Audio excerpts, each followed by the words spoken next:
A field of cotton, as if the moon had flowered. Hey, Captain Accent, what you got there? A poem by Basho. Oh, I love that poem. A field of cotton, as if the moon had flowered. That's what I said. A field of cotton. No, you were more like a field No, of that's cotton. what I said. It's more... What words would you stress? If you're an English learner, or like Captain Accent, then that might be a hard question to answer. However, there are some very common stress patterns that you want to be aware of if you want to sound the most natural in American English. Phrasal verbs and phrasal nouns. I did 10 push-ups. I pushed up 10 times. Notice any difference in how I said these words? If you stress the wrong word, you can actually change the meaning of what you're saying. A push-up is a noun. You stress the first word to show that it's a phrasal noun. Notice how much higher the pitch is on push, push-up, how much stronger it comes off, how much longer it's held. Stressing actually tends to be easier than reducing for my students, though. Even Avi asked about reducing vowels in this comment here. And thanks for commenting, by the way. You need to make sure that the pitch stays low. Push up, push up. If you find this difficult, if you still say like push up, which can make it sound like you're stressing up, one thing that may help is using a falling intonation for practice and really holding it, trying to take the sound really low. Up, push up, push up. Another strategy for reducing your unstressed words is to try whispering. Say it 3 times and make it a little louder each time. The stressed word always stays strong. Push up, push up, push up. So again, we have push up as a noun. But it becomes a verb. If you put the stress on up, push up. So compare push up as the noun, push up as the verb. There are lots of other examples with phrasal nouns and phrasal verbs, like these. Break down, break down. Check up, check up.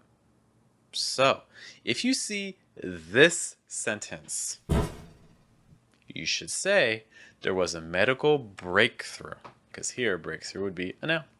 Bad news though, Captain. The confusion doesn't end here. Textbook, good book. What's the difference between these? The first one is a compound noun. What? A compound noun is when you have 2 or more parts that become a single thing. Textbook joins the word text with the word book. It's one specific thing. Or how about cell phone?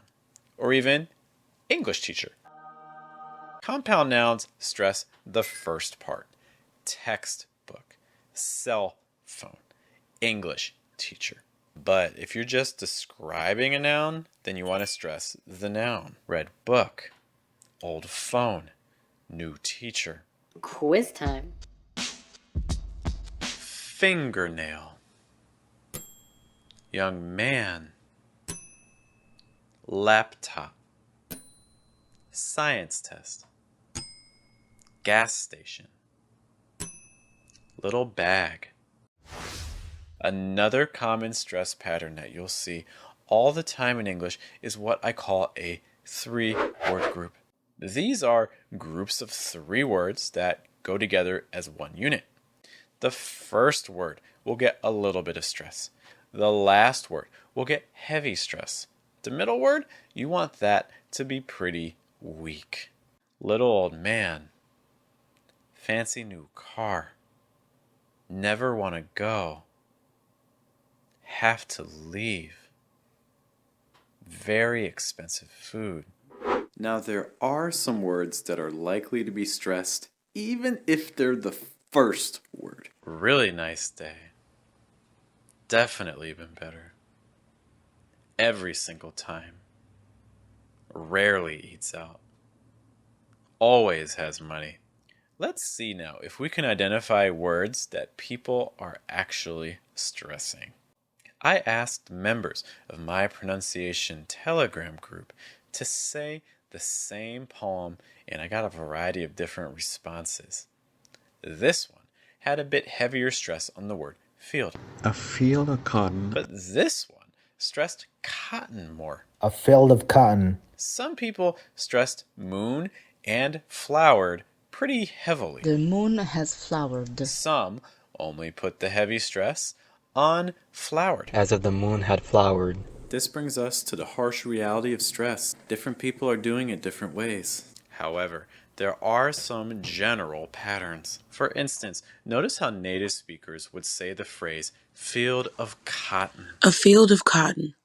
A field of cotton. A field of cotton. Overwhelmingly, they stress the word Cotton. This is where shadowing exercises can be very helpful. Do it regularly, and you start developing your sense of where native speakers normally put stress.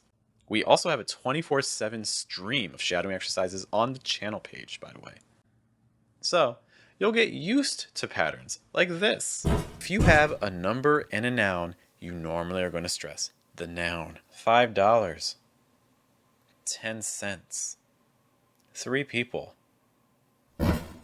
If you have the name of a place or a person, you usually want to stress the last name. New Zealand, Joe Biden, Grand Canyon.